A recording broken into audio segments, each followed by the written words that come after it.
आज मैं स्टूडियो में कुछ बहुत ही सोलफुल रिकॉर्ड कर रही हूँ। हर एक सुर में एक कहानी है और ये सीधा दिल तक पहुँचती है। जब रिदम बढ़ती है ना, तो पूरे स्टूडियो की एनर्जी ही चेंज हो जाती है।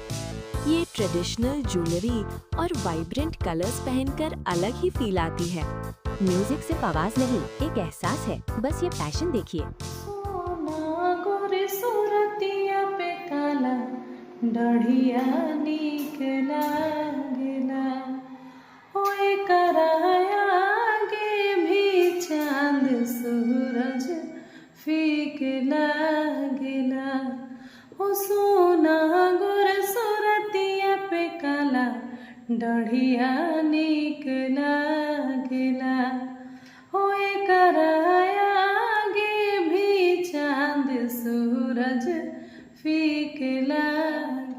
अरे कौनो सहवतिया के लगे ना नजरिया, काला टीका कह के पिया निकल बाहर।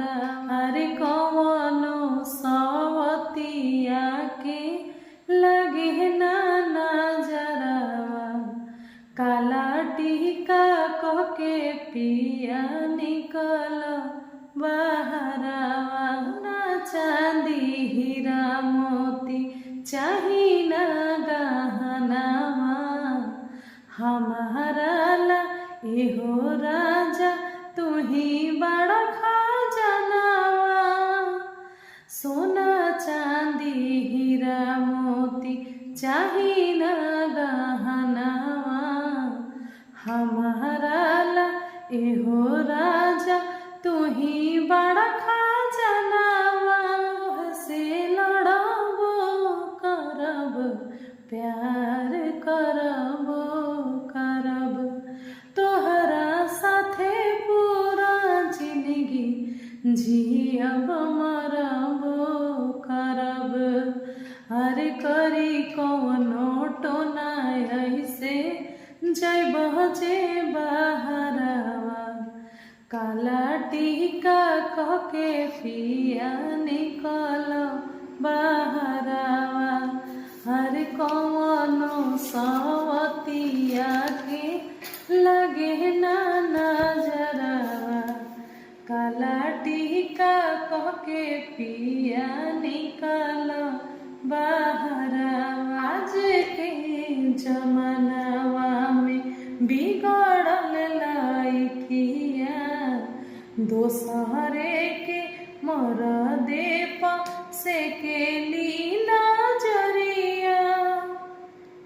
आज के जमानावा में बिगड़ल लाइकिया, दोसरे के मरदे से के लीला नजरी से तोहके बचा के राखब हो।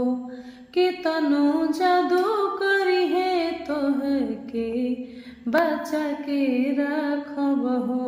सबके नजरी से तोहके बचा के राखब हो। के तनु जादू करी है अपने बना के राखब हो। हमरो मान जाए के बजै हो बहरावा, काला टीका कह के पिया निकल बहरावा। हर कौनो सवतिया के लगे ना नजरवा, काला टीका कह के पिया निकल बहरावा।